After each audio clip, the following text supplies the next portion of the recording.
ಆ ಸಹಾಯವಾಣಿಯ ಮೂಲಕ ಜಿಲ್ಲಾಧಿಕಾರಿಗಳಿಗೆ ತಿಳಿಸ್ಬೇಕು ಅಂತ ಈ ಹೊಸ ಕಾನೂನಲ್ಲಿ ಮಾಡ್ತಾ ಇದ್ದೇವೆ. ಸರ್, ಈಗ ಒಂದು ಸಮಸ್ಯೆ ಅಂದ್ರೆ ಮಧ್ಯರಾತ್ರಿ 1 ಗಂಟೆಗೆ ಹೋಗೋದು ಮನೆ ಮುಂದೆ, ಆ ರೀತಿ ಇಲ್ಲ, ಅದನ್ನೆಲ್ಲ ರೆಗ್ಯುಲೇಟ್ ಮಾಡಬೇಕು ಅಂತ ಹೇಳಿದ್ದೇವೆ. ಈಗಾಗಲೇ ರಿಸರ್ವ್ ಬ್ಯಾಂಕಿನ ಏನು ನಿಯಮಗಳಿದ್ದಾವೆ, RBI ಗೈಡ್ಲೈನ್ಸ್ ಇದೆ, 6 ಗಂಟೆಯ ನಂತರ ಹೋಗಬಾರ್ದು ಅಂತ ಗೈಡ್ಲೈನ್ಸ್ ಎಲ್ಲ ಆಲ್ರೆಡಿ ಇಟ್ ಈಸ್ ದೇರ್.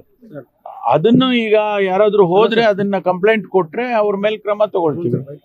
ಅವ್ರನ್ನ ಹೆರಾಸ್ ಮಾಡೋದು, ಬೈಯೋದು, ಗೂಂಡಾಗಳು ಕರ್ಕೊಂಡೋಗಿ ಒತ್ತಾಯ ಮಾಡೋದು, ಹೊಡೆಯೋದು, ಬಡಿಯೋದು, ಈ ರೀತಿ ಎಲ್ಲ ಮಾಡೋದನ್ನ ಅದು ಮಾಡಬಾರ್ದು ಅಂತ ಗೈಡ್ಲೈನ್ಸ್ ಅಲ್ಲಿ ರಿಸರ್ವ್ ಬ್ಯಾಂಕ್ RBI ಗೈಡ್ಲೈನ್ಸ್ ಎಲ್ಲ ಆಗ್ಲೇ ಇದೆ.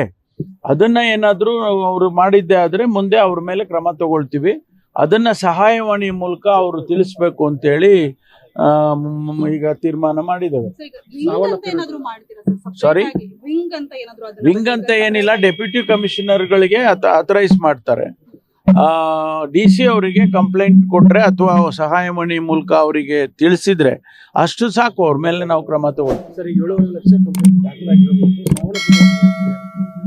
ಅದನ್ನ ಪರಿಶೀಲಿಸ್ತೀವಿ ಅಂತ ಹೇಳಿ ಮುಖ್ಯಮಂತ್ರಿಗಳು ಹೇಳಿದಾರಲ್ಲ. ಲೇಟೆಸ್ಟ್ ಹಾಗೂ ಇಂಟ್ರೆಸ್ಟಿಂಗ್ ಸುದ್ದಿಗಳಿಗಾಗಿ ಬಾಸ್ ಟಿವಿ ಕನ್ನಡ ಚಾನೆಲ್ನ ಸಬ್ಸ್ಕ್ರೈಬ್ ಮಾಡಿ, ಹಾಗೆಯೇ ಬೆಲ್ ಐಕಾನ್ ಪ್ರೆಸ್ ಮಾಡಿ.